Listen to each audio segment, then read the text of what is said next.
বিশ্বনবী প্রতিদিন সকালবেলা, সন্ধ্যাবেলা ওয়া ইনদামা ইয়াযহাব ইলা ফিরাশি, আর রাতে যখন বেডে ঘুমাতে যেতেন হাত দুইটা এরকম করতেন, করে তিনি সূরাতুল ইখলাস পড়তেন, সূরাতুল ফালাক পড়তেন, সূরাতুন নাস পড়তেন। এই তিনটা সূরা পড়তেন। এই তিনটা সূরাকে একসাথে বলে তিন কুল। কি বলে? কুল আস-সালাসা, কারণ এই তিনটা সূরার শুরুতে কুল আছে না নাই? তিন কুল পড়ে বিশ্বনবী হাতের মধ্যে ফু দিতেন। ফু দিয়ে মাথা থেকে শুরু করে মুছতে মুছতে মুছতে মুছতে পা পর্যন্ত মুছতেন, হাত মুছতেন, সারা দেহের যতটুকু সম্ভব বিশ্বনবী সারা দেহের মধ্যে এই তিন কুল পড়া হাত দুইটা দিয়ে সারা দেহের মধ্যে বিশ্বনবী হাত বুলিয়ে দিতেন, মেসেজ করে দিতেন কোন সুবহানাল্লাহ। সকালে, সন্ধ্যায়, আর রাতের বেলা বিছানায় গেলে। এটা protection from all the bad আইস।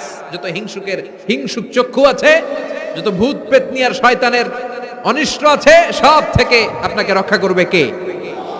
তিনটার বলে একসাথে তিন কুল। কি বলে? আজকে থেকে এটার আমল করা যাবে।